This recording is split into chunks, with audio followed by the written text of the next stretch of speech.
ചിത്രത്തിൻ്റെ ആൾക്കാർ തന്നെ അണിയറ പ്രവർത്തകരുടെ മാതാവും സംവിധായകനുമാണ് അങ്ങോട്ട് പറഞ്ഞു ചെയ്യിക്കുന്നത് എന്നാണ് പറയുന്നത്. എങ്കിലും ആദ്യമേ ചെയ്യാൻ പാടില്ലേ? ഇവർക്ക് ഈ 17 ഭാഗങ്ങൾ മാറ്റണം എന്ന് ഇവർക്ക് ഇപ്പോഴാണോ ബോധ്യമായത്? അതെ, യഥാർത്ഥത്തിൽ ഇവർക്ക് ഈ സെൻസർ ചെയ്യാനിരുന്നവർക്ക് ഈ ഒരു സംഭവമാണോ എന്ന് മനസ്സിലായോ എന്നുള്ളതാണ്. കാരണം അത് കണക്ട് ചെയ്യാനായിട്ട് ഇവർ വേറെ കാര്യങ്ങളൊന്നും കൊടുക്കുന്നില്ല. എമ്പുരാൻ മലയാളി ഡയസ്പോറയ്ക്ക് ഇടയിൽ വലിയൊരു സംസാരമായി, ഈ മലയാളത്തിലാകെ സംസാര വിഷയമായി. അപ്പോൾ അത്രയും വലിയൊരു സംസാരമാക്കുവാൻ, ചർച്ചാ വിഷയമാക്കുവാൻ പൃഥ്വിരാജിന് കഴിഞ്ഞു എന്നുള്ളത് നമ്മൾ കാണേണ്ട ഒരു കാര്യം കൂടിയാണ്. നമസ്കാരം, ടോക്കിംഗ് പോയിന്റിലേക്ക് സ്വാഗതം. കഴിഞ്ഞ കുറേ ദിവസമായി വലിയ വിവാദമുയർത്തിയ എമ്പുരാൻ അടുത്ത ഒരു സ്റ്റെപ്പ് കൂടി വെച്ചിരിക്കുകയാണ്. മോഹൻലാൽ ഖേദം പ്രകടിപ്പിച്ച് രംഗത്ത് വന്നിരിക്കുകയാണ്. തനിക്ക് പ്രിയപ്പെട്ടവരായിട്ടുള്ളവർക്ക് ഏതെങ്കിലും തരത്തിൽ വിഷമമുണ്ടായിട്ടുണ്ടെങ്കിൽ ഖേദം പ്രകടിപ്പിക്കുന്നു എന്നാണ് അദ്ദേഹം പറഞ്ഞിരിക്കുന്നത്. ഒപ്പം അദ്ദേഹം ആരെയും തള്ളിപ്പറഞ്ഞിട്ടില്ല എന്നുള്ളതും എടുത്തു പറയേണ്ടതാണ്. അതിനൊപ്പം തന്നെ 17 ഭാഗങ്ങൾ, ഈ ചിത്രത്തിൻ്റെതായിട്ട് പുറത്തു വന്നിട്ടുള്ള 17 ഭാഗങ്ങൾ മുറിച്ചു മാറ്റുവാനും തീരുമാനമായിരിക്കുന്നുണ്ട്. അത് വോളണ്ടറി ആയിട്ടുള്ള ഒരു തീരുമാനമാണ് എന്നാണ് ഇപ്പോൾ നമുക്ക് അറിയാൻ കഴിയുന്നത്. എന്തായാലും നമുക്ക് എമ്പുരാനുമായി ബന്ധപ്പെട്ട് ഇപ്പോൾ നിലനിൽക്കുന്ന കാര്യങ്ങളൊക്കെ ചർച്ച ചെയ്യാം. എന്നോടൊപ്പം ചേരുന്ന ന്യൂസ് ഡെസ്കിൽ നിന്നും കുഞ്ചു മുരളി. കുഞ്ചു, നമസ്കാരം. നമസ്കാരം. എന്നുണ്ട് ലാലേട്ടൻ, മലയാളികളുടെ ലാലേട്ടൻ ഖേദം പ്രകടിപ്പിച്ചിരിക്കുകയാണ് അല്ലേ? അല്ല, ഈ ഖേദ പ്രകടനത്തിന്റെ ഏറ്റവും പ്രധാനപ്പെട്ട കാര്യം എന്ന് അദ്ദേഹം ഫേസ്ബുക്കിൽ കുറിച്ചിരിക്കുന്നത്, കഴിഞ്ഞ 4 പതിറ്റാണ്ടോളമായി ഞാൻ നിങ്ങളിൽ ഒരാളാണ്, നിങ്ങളോടൊപ്പമാണ്, അതിൽ കവിഞ്ഞൊരു മോഹൻലാൽ ഇല്ല എന്നുള്ളതാണ് അദ്ദേഹത്തിന്റെ ഫേസ്ബുക്കിൽ കുറിച്ചിരിക്കുന്നത്. അത് തന്നെ പൃഥ്വിരാജ് ഷെയർ ചെയ്തിട്ടുണ്ട്. രണ്ടുപേരും ഏകദേശം ഖേദം പ്രകടിപ്പിച്ചു എന്നുള്ളതാണ്. അതിൽ ഏറ്റവും പ്രധാനപ്പെട്ടത് മോഹൻലാലിന്റെ കാര്യമാണ് പറയുന്നത്. കാരണം കഴിഞ്ഞ ദിവസങ്ങളിലൊക്കെ പലരായി പറഞ്ഞിരുന്നു മോഹൻലാൽ ഖേദം പ്രകടിപ്പിക്കാൻ സാധ്യതയുണ്ട്, അല്ലെങ്കിൽ ഖേദം പ്രകടിപ്പിക്കും. അതെ, മേജർ രവി വ്യക്തമായത് പറഞ്ഞിരുന്നു. പക്ഷേ പല കോണുകളിൽ നിന്നും പറഞ്ഞു എന്തുകൊണ്ട് ലാലേട്ടൻ ഇതിന് പ്രതികരിക്കുന്നില്ല എന്നുള്ളത്. കാരണം അദ്ദേഹം ഈ സിനിമയുടെ ഒരു നെടുന്തൂടാണ്, നായകനാണ്. അപ്പോൾ അതുകൊണ്ട് തന്നെ സ്വാഭാവികമായിട്ടും ഇത്രയും നാൾ മലയാളികൾ കണ്ട് ശീലിച്ച ഒരു ലാലേട്ടന്റെ ഒരു സ്വഭാവത്തിന്റെ അടിസ്ഥാനത്തിൽ അദ്ദേഹം ഖേദം പ്രകടിപ്പിക്കേണ്ടതാണെന്നൊക്കെ പറഞ്ഞു.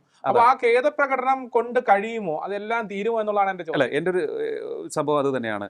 ഇത്രയും നാൾ കണ്ട ലാലേട്ടൻ ഖേദം പ്രകടിപ്പിക്കുക, അല്ലെങ്കിൽ ഇത്രയും നാൾ കണ്ട ലാലേട്ടൻ, മലയാളികളുടെ ലാലേട്ടൻ ഒരു വിഷയത്തിലും, ഒരു രാഷ്ട്രീയ വിഷയത്തിലൊന്നും പെട്ട് വിവാദത്തിലായിരുന്നില്ല. ഇതിനു മുമ്പ് അദ്ദേഹം നമ്മൾ പരിശോധിക്കുകയാണെങ്കിൽ ലാലിസം, നമ്മുടെ സ്റ്റേഡിയത്തിൽ നടന്ന കരിവട്ടത്ത് സ്റ്റേഡിയത്തിൽ നടന്ന ലാലിസം എന്ന പ്രോഗ്രാം പരാജയപ്പെട്ടതോടുകൂടി അതിൽ ഖേദം പ്രകടിപ്പിക്കുകയും അദ്ദേഹം ആ പണം തിരികെ കൊടുക്കുകയും ചെയ്തു. അത്തരത്തിലൊരു സമീപനമാണ് അദ്ദേഹം സ്വീകരിക്കുന്നത്. വിവാദത്തോട് ഏറ്റുമുട്ടുന്ന ഒരു സമീപനം മോഹൻലാൽ ഇതുവരെ സ്വീകരിച്ചിട്ടില്ല.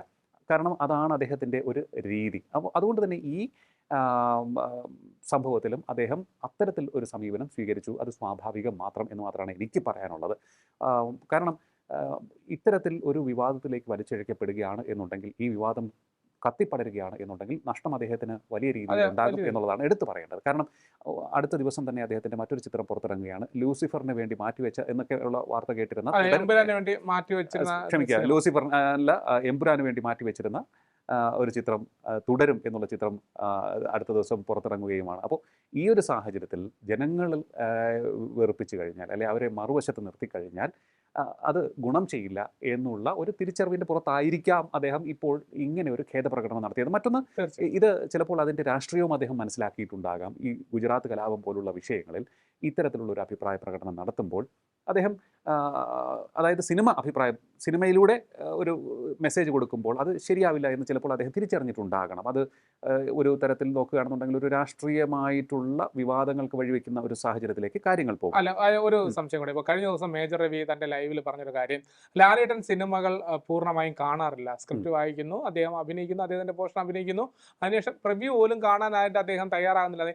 യഥാർത്ഥത്തിൽ ഈ ഒരു സംഭവം ഇപ്പോൾ എമ്പുരാനെ സംബന്ധിച്ചും അത്തരം ഒരു സംഭവം നടന്നിരിക്കുക എന്നാണ് അദ്ദേഹം പറയുന്നത്. പക്ഷേ എത്രയൊക്കെ തന്നെ ആയാലും ഈ ഒരു സെൻസിറ്റീവായ വിഷയം കൈകാര്യം ചെയ്യുന്ന സാഹചര്യത്തിൽ ആന്റണി പെരുമ്പാവൂരും അല്ലെങ്കിൽ പൃഥ്വിരാജും മുരളി ഗോപി ഉൾപ്പെടെയുള്ള ആൾക്കാർ എന്തായാലും പറഞ്ഞിരിക്കേണ്ടതല്ലേ, അല്ലെങ്കിൽ അറിഞ്ഞിരിക്കുകയില്ലേ? ക്യാമറയ്ക്ക് മുന്നിലെ പ്രകടനത്തിൽ അങ്ങേയറ്റം കറകളഞ്ഞ ഒരു ആർട്ടിസ്റ്റാണ് അദ്ദേഹം. അദ്ദേഹം തന്നെ പലപ്പോഴും പറഞ്ഞിട്ടുണ്ട്, ക്യാമറയ്ക്ക് മുന്നിൽ എന്താണോ, അല്ലെങ്കിൽ താൻ കഥാപാത്രമായി മാറുന്നു, അഭിനയിക്കുന്നു, അഭിനയം മാത്രമാണ് തൻ്റെ ജോലി.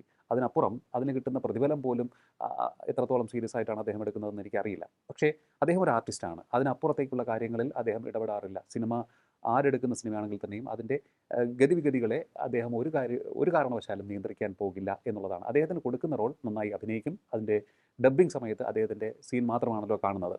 അപ്പോൾ ഇവിടെയും കേൾക്കുന്ന കുറേയേറെ മേജർ രവി ഉൾപ്പെടെയുള്ളവർ പറഞ്ഞ കാര്യത്തോട് അനുകൂലിച്ചുകൊണ്ട് പലരും രംഗത്ത് വന്നിട്ടുണ്ട്. ഞാൻ സംസാരിച്ച പലരും പറയുന്നത് ഇദ്ദേഹം ഈ സ്ക്രിപ്റ്റ് പോലും ചിലപ്പോൾ വായിച്ച് കേൾക്കുമെന്നുള്ള ഒരു സംശയമാണെന്നാണ് പറയുന്നത്.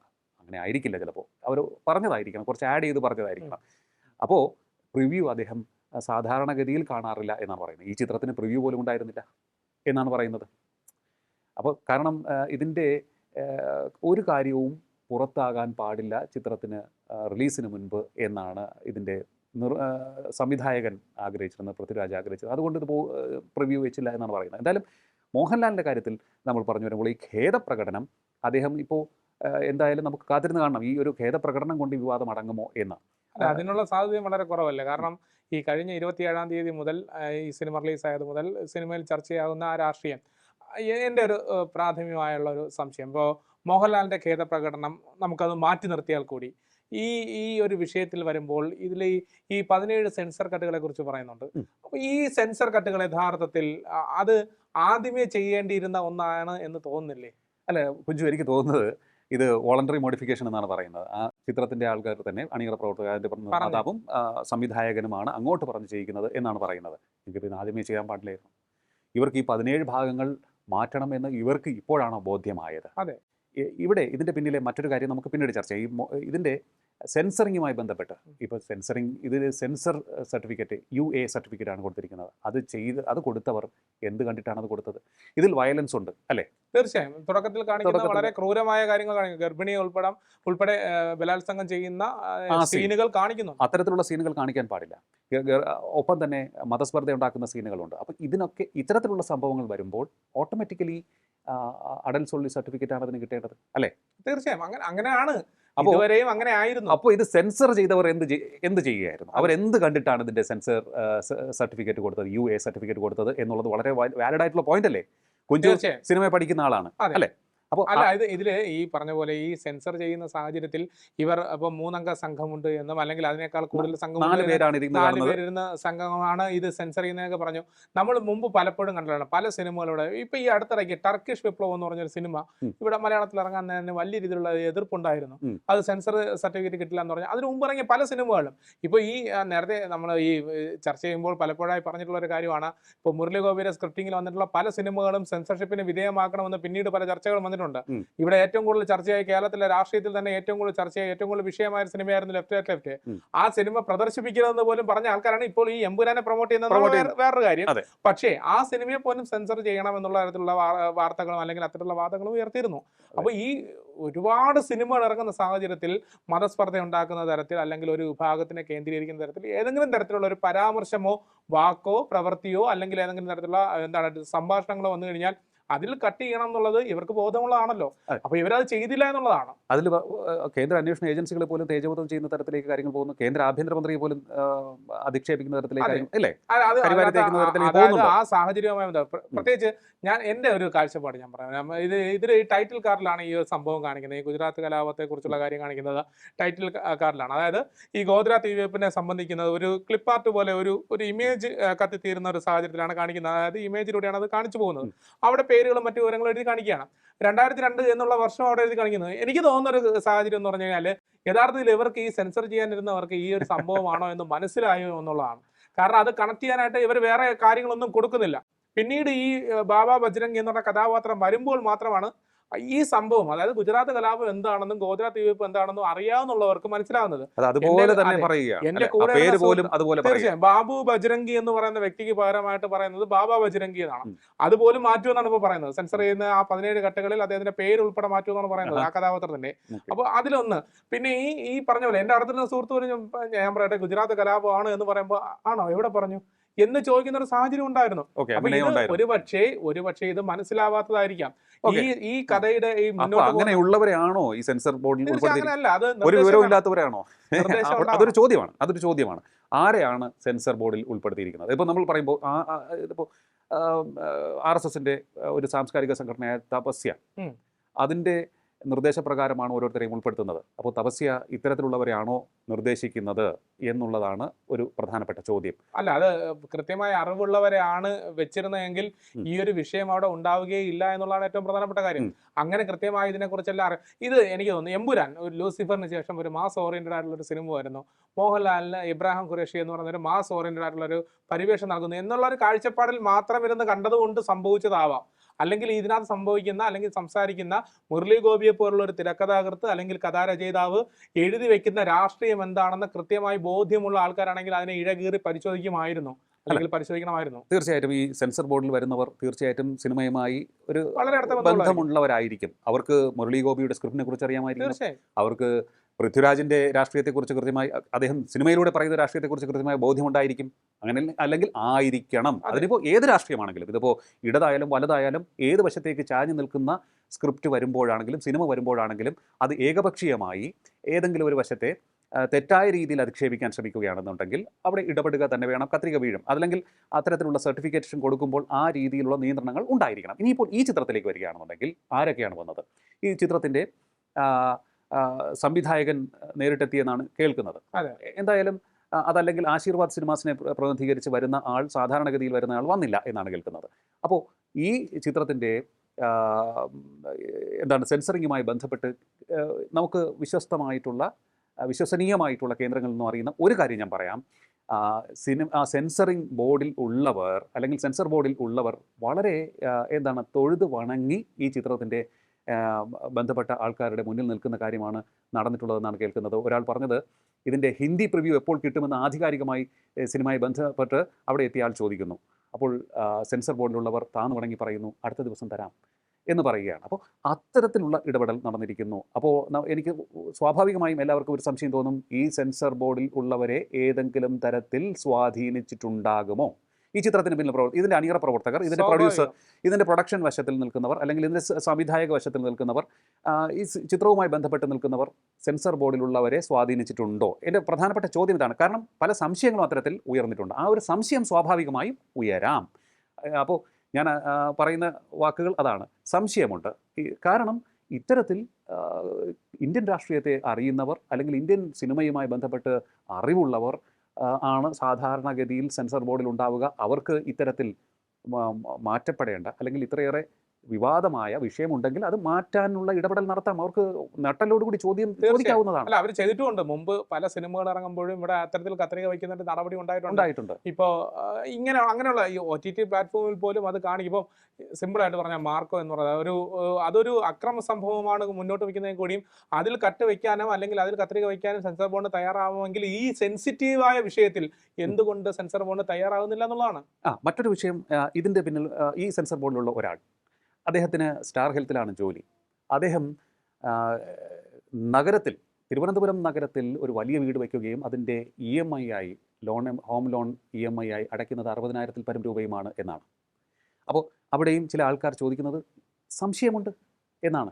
അപ്പോൾ ഇദ്ദേഹത്തെയും നിർദ്ദേശിച്ചതാരാണ്? തപസ്യയാണ്. അപ്പോൾ ഇവിടെ കൃത്യമായി ഇങ്ങനെ ജനങ്ങളെ തമ്മിലടുപ്പിക്കുന്ന ചിത്രങ്ങൾക്ക് ഒരു നിയന്ത്രണവുമില്ലാതെ പ്രദർശനാനുമതി നൽകുന്ന ഏതെങ്കിലും തരത്തിലുള്ള ഇടപെടൽ നടന്നിട്ടുണ്ടെങ്കിൽ അവിടെ ഏതെങ്കിലും തരത്തിൽ പണം വാങ്ങിയോ അല്ലെങ്കിൽ ഏതെങ്കിലും തരത്തിൽ സ്വാധീനത്തിന് വഴങ്ങിയോ ഇതിൻ്റെ സെൻസർഷിപ്പിന് പിന്നിൽ പ്രവർത്തിക്കുന്ന, അതായത് സെൻസർ ബോർഡ് അംഗങ്ങൾ പ്രവർത്തിച്ചിട്ടുണ്ടെങ്കിൽ അവിടെ അന്വേഷണം നടക്കണം. അത് സത്യം പുറത്തു വരേണ്ട ഒരു കാര്യം തന്നെയാണ്. അപ്പോൾ ഇതാണ് ഈ 17 സംഭവങ്ങൾ. അപ്പോൾ ഇനിയിപ്പോൾ ഈ 17 സീനുകൾ വോളണ്ടറി മോഡിഫിക്കേഷൻ എന്നാണ് പറയുന്നത്, അതായത് സ്വമേധയാ അവർ തയ്യാറാക്കി. പക്ഷേ അങ്ങനെയല്ല എന്നുള്ള ഒരു സൂചനയും ചില കേന്ദ്രങ്ങളിൽ നിന്നൊക്കെ കിട്ടുന്നുണ്ട്. അതിന് നമുക്ക് സ്ഥിരീകരണമില്ല. ഇന്നിപ്പോൾ രാജീവ് ചന്ദ്രശേഖർ പറഞ്ഞ വാക്കുകളിൽ നിന്ന് തന്നെ വ്യക്തമാണ്. കാരണം കൃത്യമായ ഇടപെടലുകൾ കേന്ദ്രത്തിൽ നിന്ന് അല്ലെങ്കിൽ കേന്ദ്ര സെൻസർ ബോർഡിൽ നിന്നോ അല്ലെങ്കിൽ അത്തരത്തിലുള്ള അടിസ്ഥാനപരമായിട്ടുള്ള കാര്യങ്ങളിൽ നിന്നോ ഉണ്ടാകാനുള്ള സാധ്യത കൂടുതലാണ്. ഞാൻ ഇതുമായിട്ട് ബന്ധപ്പെട്ട് വേറൊരു കാര്യങ്ങൾ ചോദിക്കണേ. ഇത്രയും വിഷയങ്ങൾ ഉണ്ടാവുന്നു. ഈ ഒരു സിനിമ എനിക്ക് തോന്നുന്നു കഴിഞ്ഞ കുറേ നാൾ, അതായത് സിനിമ റിലീസാവുന്നതിന് മുമ്പായിട്ട് വന്ന ഒരു വലിയൊരു പ്രതിസന്ധി എന്ന് പറയുന്നത് ലൈക്ക എന്ന് പറയുന്ന പ്രൊഡക്ഷൻ കമ്പനി ഇതിൽ നിന്ന് മാറുന്നു എന്നുള്ളതായിരുന്നു.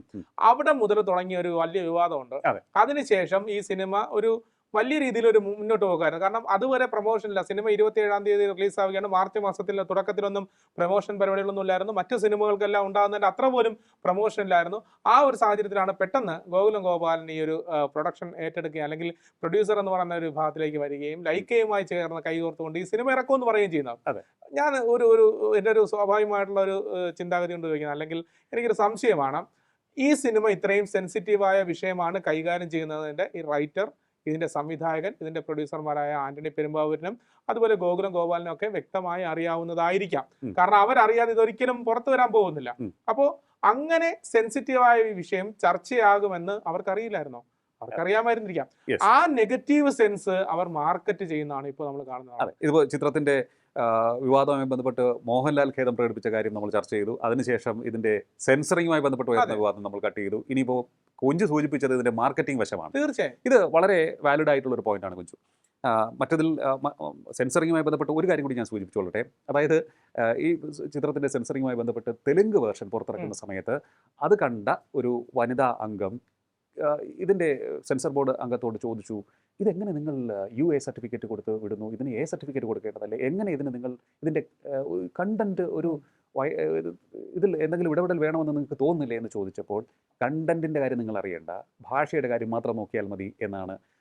അല്ല, അങ്ങനെ ഒരു ധാരണ എനിക്ക് തോന്നുന്നു. മദർ ടങ്ങിൽ ഇറങ്ങുന്ന സിനിമകളുടെ ആ ലാംഗ്വേജ്, അതിപ്പോൾ മലയാള ഭാഷ ഇറങ്ങുന്നതാണെങ്കിൽ പാൻ ഇന്ത്യൻ ലെവലിലേക്ക് പോകണമെങ്കിൽ മലയാള ഭാഷയിൽ മാത്രം സെൻസറിങ് മതി എന്നുള്ള ഒരു ധാരണ ഉണ്ടെന്നാണ് എൻ്റെ അറിവ്. അതെ, അങ്ങനെ ഉണ്ട്. പക്ഷേ ഇദ്ദേഹം പറഞ്ഞ ഈ ഒരു വിഷയം ചൂണ്ടിക്കാണിച്ചിട്ട് പോലും ഇത്തരത്തിൽ ഉള്ള ഒരു കാര്യം നടന്നിരിക്കുന്നു. അതായത് ഈ വിഷയവുമായി ഇത്ര സെൻസിറ്റീവാണ് എന്ന് സെൻസർ ബോർഡ് അംഗത്തിന് കൃത്യമായി അറിയാമായിരുന്നു.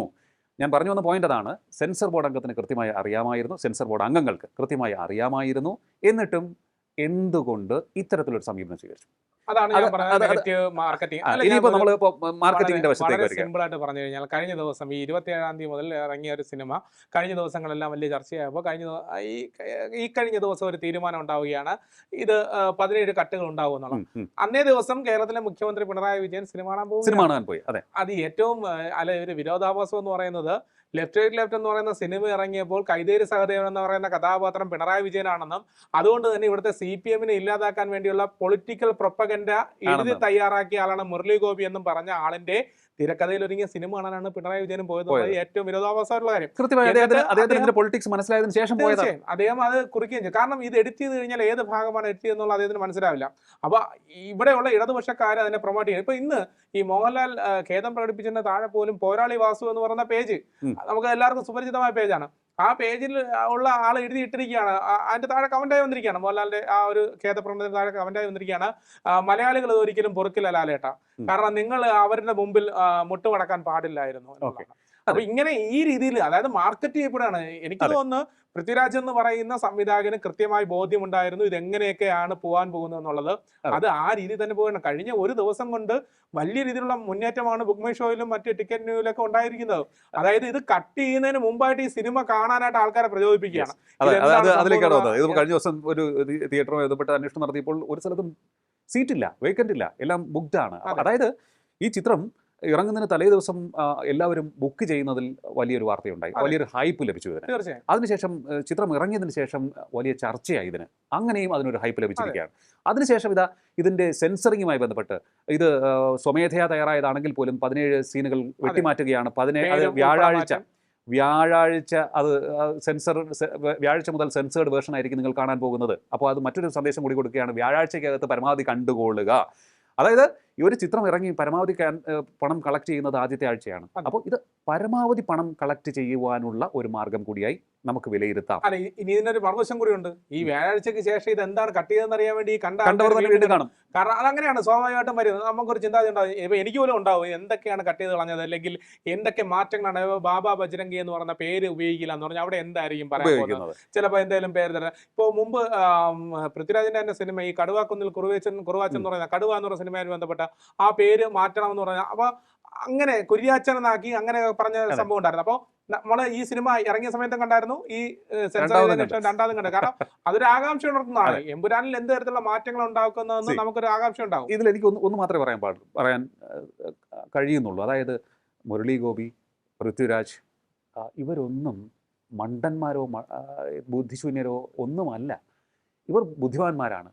അതിബുദ്ധിമാന്മാരാണ്, വളരെ ക്ലവറായിട്ട് ഫിലിം മേക്കിംഗ് നടത്തുന്നവരാണ്, സ്ക്രിപ്റ്റിംഗ് നടത്തുന്നവരാണ്, അഭിനയിക്കുന്ന ആളാണ് പൃഥ്വിരാജ്.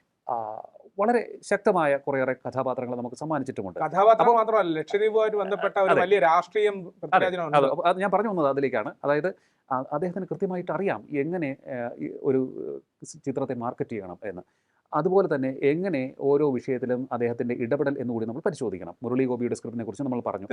അത് ഇപ്പോഴത്തെ ഇടതുപക്ഷ നേതൃത്വത്തിനെതിരെ ആഞ്ഞടിക്കുന്ന ചിത്രങ്ങൾ അദ്ദേഹം നൽകി കഴിഞ്ഞു. കാരണം അദ്ദേഹം ഒരു കമ്മ്യൂണിസ്റ്റുകാരനാണ്, യഥാർത്ഥ കമ്മ്യൂണിസ്റ്റുകാരനാണ്. അപ്പോൾ അത് ആ ചിത്രത്തിലും പ്രതിഫലിക്കും, ചിത്രങ്ങളിലും തിരക്കഥകളിലും പ്രതിഫലിക്കുമെന്ന് നമുക്കറിയാം. അദ്ദേഹത്തിന്റെ ചിത്രങ്ങൾ ഒരു കാര്യം കൂടിയാണ് അത് ആഡ് ഓൺ ചെയ്യാനുള്ളത്. അദ്ദേഹത്തിന്റെ ചിത്രങ്ങൾ ഞാൻ നേരത്തെ പറഞ്ഞ പോലെ ഈ അടുത്ത കാലത്ത് ടിയാൻ, അതുപോലെ തീർപ്പ് എന്ന് പറയുന്ന ചിത്രം, അല്ലെങ്കിൽ അദ്ദേഹത്തിന്റെ ഈ ലൂസിഫർ എന്ന് പറയുന്ന ചിത്രം, എമ്പുരാൻ എന്ന് പറയുന്ന ചിത്രം, അല്ലെങ്കിൽ ലെഫ്റ്റ് റൈറ്റ് ലെഫ്റ്റ് എന്ന് പറയുന്ന സിനിമ, ഇതിലെല്ലാത്തിലും കമ്മാര സംഭവം, ഇതിലെല്ലാത്തിലും രാഷ്ട്രീയമുണ്ട്. ഇതിലെല്ലാത്തിലും അദ്ദേഹം വ്യക്തമായ രാഷ്ട്രീയമുണ്ട്. നേരെ പൃഥ്വിരാജ് അഭിനയിച്ച ചിത്രങ്ങൾ, ഇപ്പോൾ ജനഗണമന, ആ ജനഗണമനയിൽ അദ്ദേഹം പറഞ്ഞു വയ്ക്കുന്ന രാഷ്ട്രീയം വലിയ രീതിയിൽ കോളിളക്കം ഉണ്ടാക്കുന്നതിനായിരുന്നു. അന്ന് ഈ നമ്മുടെ കേരളത്തിൽ ഉൾപ്പെടെ അല്ലെങ്കിൽ പല ഭാഗങ്ങളിലും അതിന്റെ ക്ലിപ്പിങ്ങുകൾ ഇപ്പോഴും വലിയ രീതിയിൽ വൈറലാവുന്നതിന്റെ കാരണവും അതിൽ പറഞ്ഞു വെച്ചിരിക്കുന്ന രാഷ്ട്രീയം തന്നെയാണ്. അദ്ദേഹം അഭിനയിക്കുന്ന ഇപ്പോൾ ഈ ലൂസിഫറിലായാലും അദ്ദേഹം പറഞ്ഞു വെക്കുന്ന ഒരു രാഷ്ട്രീയമുണ്ട്. ആദ്യ പകുതിയിൽ നമ്മൾ കണ്ടതാണ്. രണ്ടാം പകുതിയിലും വയ്ക്കുന്ന, അതുകൊണ്ടാണ് ഞാൻ നേരത്തെ പറഞ്ഞത് ഇത് ഇങ്ങനെയൊക്കെ ചർച്ചയാകുമെന്ന് ബോധ്യമുള്ള ഒരാൾ തന്നെയായിരുന്നു പൃഥ്വിരാജ്. അതുകൊണ്ട് തന്നെ ആ നെഗറ്റീവ് സെൻസ് മാർക്കറ്റ് ചെയ്യുക എന്നുള്ളത് തന്നെയാണ്. കാരണം നമ്മളിപ്പോ സംസാരിക്കുന്നു, സംസാരിക്കുന്നു, എത്രയോ പേർ ഇതുപോലെ സംസാരിക്കുന്നുണ്ടാവണം. നമ്മുടെ പല പല ഓഫീസുകളിലും പല പല ഈവനിങ് കൂട്ടങ്ങളിലും ഒക്കെ തന്നെ, ചായക്കടകളിലും ഒക്കെ ഇത് ചർച്ച ചെയ്യുന്നുണ്ടാകണം. എമ്പുരാനായിരിക്കും ചർച്ചാ വിഷയം. ഇന്ന് ഒന്ന് ശ്രദ്ധിച്ചാൽ മനസ്സിലാവും, കഴിഞ്ഞ കുറച്ച് ദിവസമായി രാഷ്ട്രീയ വിവാദങ്ങൾ ഒന്നും തന്നെ ടെലിവിഷൻ ചാനലുകളിൽ ചർച്ച ചെയ്യപ്പെടുന്നില്ല. എമ്പുരാൻ മാത്രമാണ് ചർച്ചയിൽ നിറഞ്ഞു നിൽക്കുന്നത്. ഒരു പ്രമുഖനായിട്ടുള്ള ഒരു വ്യക്തി ഒരു പോസ്റ്റ് ഇട്ടുണ്ടായിരുന്നു, ഫേസ്ബുക്ക് പോസ്റ്റ് ഇട്ടുണ്ടായിരുന്നു, എമ്പുരാന്റെ ആ അലയൊലിയിൽ ഒലിച്ചു പോയ ഒരു അച്ഛനും മകളും ഉണ്ടെന്ന് പറഞ്ഞ്. കാരണം അതുമായി ബന്ധപ്പെട്ട ഒരു വലിയ വാർത്ത ഇവിടെ ഉണ്ടായിരുന്നു. SFOയുമായി ബന്ധപ്പെട്ട ഒരു വലിയ വാർത്ത ഇതിന്റെ ഇടയിൽ ആരും ശ്രദ്ധിക്കാതെ പോയി. അങ്ങനെ ഇതെല്ലാം ചർച്ചയാവുകയാണ്. പക്ഷേ എമ്പുരാൻ എന്ന് പറയുന്ന ആ ഒരു വലിയ വിഷയം വരുമ്പോൾ ഇതെല്ലാം മാഞ്ഞു പോയി. ഇതിപ്പോൾ വലിയൊരു സംഭവമായി മാറി. എമ്പുരാൻ മലയാളി ഡയസ്പോറയ്ക്ക് ഇടയിൽ വലിയൊരു സംസാരമായി, ഈ മലയാളത്തിലാകെ സംസാര വിഷയമായി. അപ്പോൾ അത്രയും വലിയൊരു സംസാരമാക്കുവാൻ, ചർച്ചാ വിഷയമാക്കുവാൻ പൃഥ്വിരാജിന് കഴിഞ്ഞു എന്നുള്ളത് നമ്മൾ കാണേണ്ട ഒരു കാര്യം കൂടിയാണ്. എങ്ങനെ ഈ ചിത്രത്തെ ചർച്ചാ വിഷയമാക്കി, എങ്ങനെ ജനങ്ങൾക്കിടയിൽ, തീർച്ചയായിട്ടും ചർച്ചാ വിഷയമാകുമ്പോൾ അവർ ഇതിനെക്കുറിച്ച് കൂടുതൽ അറിയാൻ ശ്രമിക്കും, ഇത് കാണാൻ ശ്രമിക്കും. ഇത് തന്നെയാണ് ഏറ്റവും വലിയൊരു മാർക്കറ്റിംഗ്. അത് അതെ, ഇതിന്റെ ഒരു മറുവശം കൂടി പറയുന്നത് അതുകൂടെ പറഞ്ഞു വെക്കണം. കാരണം നമ്മൾ ഇപ്പൊ ഈ സിനിമയിൽ പറഞ്ഞ പോലെ ഒരു വശം മാത്രം പറഞ്ഞാൽ പോരാന്ന് പറഞ്ഞാൽ നമ്മൾ മറുവശം കൂടി പറയുമ്പോൾ മറുവശത്തേക്കുന്ന, അതായത് ഇടതുപക്ഷക്കാരും ഇവിടുത്തെ UDFകാരും പറയുന്ന ഒരു കാര്യമുണ്ട്. എന്തുകൊണ്ട് കാശ്മീരി ഫയലിനും കേരള സ്റ്റോറിക്കും ഇല്ലാത്ത സെൻസർ കട്ട് എന്തുകൊണ്ട് എമ്പുരാന് വരുന്നു എന്നുള്ളത് അതും പ്രസക്തമായ ഒരു ചോദ്യമാണ്. കേരള സ്റ്റോറിയുടെ ടീസർ ഇവിടെ ഇറങ്ങിയ സമയത്ത് വലിയ രീതിയിലുള്ള പ്രകമ്പനം ഉണ്ടായി. കേരളത്തിൽ നിന്ന് 30,000-ലധികം പെൺകുട്ടികളെ മതപരിവർത്തനം നടത്തുന്ന തരത്തിലുള്ള ടീസറായിരുന്നു അത് പുറത്തിറങ്ങിയത്. അന്ന് കേരളത്തിൽ അത് പ്രദർശിപ്പിക്കാൻ സമ്മതിക്കില്ല എന്ന് പറഞ്ഞ് ഇടത് സംഘടനകളെല്ലാം വലിയ രീതിയിൽ പ്രതിഷേധം ഉണ്ടാക്കിയെങ്കിൽ കൂടിയും സിനിമയോടെ പ്രദർശിപ്പിച്ചു. സിനിമ പല ഇടങ്ങളിലും പല സ്ഥലങ്ങളിലും ഈ പറഞ്ഞ പോലെ സംഘപരിവാർ അജണ്ടയോടുകൂടി തന്നെ, അല്ലെങ്കിൽ ആ പൊളിറ്റിക്കൽ പ്രൊപ്പഗൻഡയോട് തന്നെ അത് പ്രചരിപ്പിക്കുന്നുണ്ടായിരുന്നു, അത് ആ സിനിമ പ്രദർശിപ്പിക്കുന്നുണ്ടായിരുന്നു. അന്നില്ലാത്ത എന്ത് സെൻസർഷിപ്പ് കട്ടിംഗ് ആണ് എമ്പുരാന് വേണ്ടതെന്നാണ് ചോദിക്കുന്നത്. അതൊരു വളരെ പ്രധാനപ്പെട്ട കാര്യം. കാശ്മീരി ഫയൽ, ഇനി നമ്മൾ ഈ കാലാകാലങ്ങളായി രാഷ്ട്രീയ സിനിമകൾ വന്നിട്ടുണ്ട്. രാഷ്ട്രീയത്തിൽ ഏറ്റവും കൂടുതൽ വലിയ രീതിയിൽ എടുത്തു പറയുകയാണെങ്കിൽ കേരളത്തിൽ വലിയ രീതിയിൽ ഈ ചർച്ചയാകേണ്ട വിഷയങ്ങളെല്ലാം വന്നിട്ടുണ്ടായിരുന്നു. അതിൽ ഏറ്റവും എടുത്തു പറയേണ്ട ഒരുപാട് സിനിമകളുണ്ട്. ഇപ്പോൾ പട എന്ന് പറയുന്ന സിനിമയുണ്ട്, നായാട്ടൊക്കെ മുന്നോട്ട് വയ്ക്കുന്ന രാഷ്ട്രീയം വളരെയധികം ചർച്ച ചെയ്യേണ്ടത് തന്നെയായിരുന്നു. മാലിക് OTTയിൽ റിലീസായെങ്കിൽ കൂടിയും ആ സംഭവം നമ്മുടെ കേരളത്തിലുണ്ടാക്കിയ ഒരു വലിയൊരു മാറ്റം, ഒരു തിരയിളക്കമുണ്ട്, അതും ചർച്ച ചെയ്യേണ്ടതായിരുന്നു. രാമലീലയൊക്കെ പറയുന്ന വളരെ സെൻസിറ്റീവായ വിഷയങ്ങളാണ്. ഇവിടുത്തെ CPMന്റെ മറ്റൊരു മുഖം കാണിക്കുന്ന തരത്തിൽ തന്നെയായിരുന്നു അത് മാർക്കറ്റ് ചെയ്തത്. ചാവേർ എന്ന് പറയുന്ന സിനിമ നമ്മൾ കഴിഞ്ഞ ദിവസം ജോയ് മാത്യു സാറിന്റെ ആ ഒരു ഇന്റർവ്യൂവിൽ അദ്ദേഹത്തിനോട് ചോദിച്ചതാണ്, അദ്ദേഹം എങ്ങനെയാണ് അതിനെ കാണുന്നത്, നമ്മളോട് തിരിച്ചു വെച്ചു, നമ്മൾ എങ്ങനെയാണ് കാണുന്നത് എന്നുള്ളത് വെച്ചു. യഥാർത്ഥത്തിൽ ഈ സിനിമകളിലെല്ലാം കൊത്ത്, തുറമുഖം, ഒരു താത്വിക അവലോകനം, സഖാവ്, 2, ഈ സിനിമകളിലെല്ലാത്തിനും രാഷ്ട്രീയമുണ്ട്. അപ്പൊ ഇതെല്ലാം പറഞ്ഞു വെക്കുന്ന ഈ 2-ലൊക്കെ പറഞ്ഞു വെക്കുന്ന സംഭവം എന്ന് പറഞ്ഞു കഴിഞ്ഞാൽ വളരെയധികം സെൻസിറ്റീവ് ആണ്. പക്ഷെ അതിനെല്ലാം ഉൾക്കൊള്ളാൻ പറ്റുന്ന മലയാളികൾക്ക് ഒരു വിഭാഗത്തിന് എമ്പുരാൻ ഉൾക്കൊള്ളാൻ പറ്റുന്നില്ല. അതെ, ഇതിപ്പോ ഇത്തരത്തിലുള്ള സംഭവങ്ങൾക്കൊക്കെ തന്നെ തുടക്കം കുറിച്ചത് നമുക്ക് വേണമെങ്കിൽ പറയാം. ഇത് എന്താണ്, വളരെ മുന്നേ തന്നെ നമ്മുടെ ചലച്ചിത്ര മേഖലയിൽ ഇത് തുടങ്ങിയിട്ടുണ്ട്.